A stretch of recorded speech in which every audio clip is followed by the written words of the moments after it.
ये कार्यशाला जो ख़ास तौर से जैविक खेती, जिसको आप प्राकृतिक खेती कह सकते हैं, उस पे कार्यशाला आयोजित की गई है। और मैं समझता हूँ कि जो है आज के समय में कुछ कहने की बहुत आवश्यकता नहीं है। हर व्यक्ति ने जो है इस प्राकृतिक खेती, जैविक खेती का जो है के महत्व को समझा है। और आपने देखा होगा कि जो है आप आजकल 4 गुना 5 गुना देकर भी लोग जो है ऑर्गेनिक फूड खरीदने के लिए बाध्य हैं। तो ऐसे में इस खेती को बढ़ावा देने की आवश्यकता थी। जो हमारे देश के यशस्वी प्रधानमंत्री आदरणीय नरेंद्र भाई मोदी जी हों या हमारे अत्यंत यशस्वी उत्तर प्रदेश के माननीय मुख्यमंत्री हम सबके अभिभावक योगी आदित्यनाथ जी हों, इन दोनों ने इस कार्य को, जैविक खेती को बड़ा महत्व दिया है। पर आधारित एक और वीडियो क्लिपिंग चलने वाली है, आप लोग उसको देखें। और आने वाले समय में निश्चित तौर से ये बढ़ेगा, इसमें कहीं कोई दो राय नहीं है। और मैं इसको विशेष तौर से जिस तरह से जो है इसके प्रति, जैविक खेती के प्रति लोगों का विश्वास बढ़ा है, और उसी तरह से जो है उसी कारण से इस जैविक खेती का विकास भी हो रहा है और आने वाले समय में ये अत्यंत जन कल्याणकारी होने वाला है, इसमें कहीं कोई संशय नहीं है।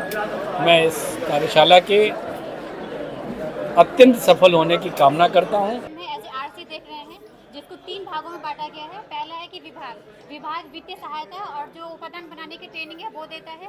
उसके बाद आते हैं रीजनल काउंसिल, जो एज आरसी हम लोग काम कर रहे हैं। इसमें हमारा काम होता है किसानों का पंजीकरण करना और उनके प्रमाण पत्र उपलब्ध कराना, जो मार्केट में जो उनके उत्पाद हैं मार्केट रेट से 20% ज़्यादा पर बिक सके, ये काम आरसी देखता है। उसके बाद होता है किसान, जो मुख्य रूप से किसान को ये सारा काम करना रहता है कि किस तरह से हर रसायन का बिना इस्तेमाल किए उनके बदले में हम कौन से प्राकृतिक उपादानों का प्रयोग करें, जिससे हमारी जो उत्पादन है वो भी ना कम हो और जो उसकी क्वालिटी है उसमें भी कोई कमी ना आए।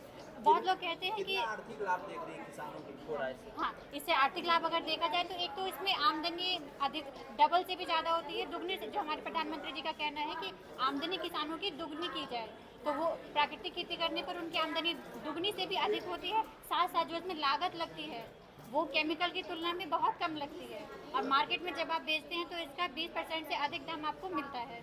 जो माननीय प्रधानमंत्री जी और योगी जी का कहना है कि किस तरह देश को खुशहाल बनाया जाए और बीमारी से दूर रहा जाए, तो उसके लिए एक सबसे अच्छा कदम यही है कि हम प्राकृतिक खेती करें और इसको बढ़ावा दें। लखवा पाकड़ ब्लॉक बेलघाट से आई हूँ, और प्राकृतिक खेती के करना बहुत ज़रूरी है, क्योंकि आज हर घर में कोई ना कोई व्यक्ति अक्सर बीमार है। और प्राकृतिक खेती करना इसलिए ज़रूरी है क्योंकि हमारी खेत की जो भूमि है बंजर होती जा रही है, जिससे उत्पाद कम होता जा रहा है, और उत्पाद पाने के लिए किसान रासायनिक प्रयोग अधिक कर रहे हैं। इस कारण से हमारी खेत की भूमि जो बंजर होती जा रही है, और हमें प्राकृतिक खेती करना ज़रूरी है इस वजह से, क्योंकि अपनी अगर खेत की उपजपन बढ़ानी है तो हमें प्रकृति में दी हुई चीज़ों का उपयोग करके हम इसको बढ़ा सकते हैं।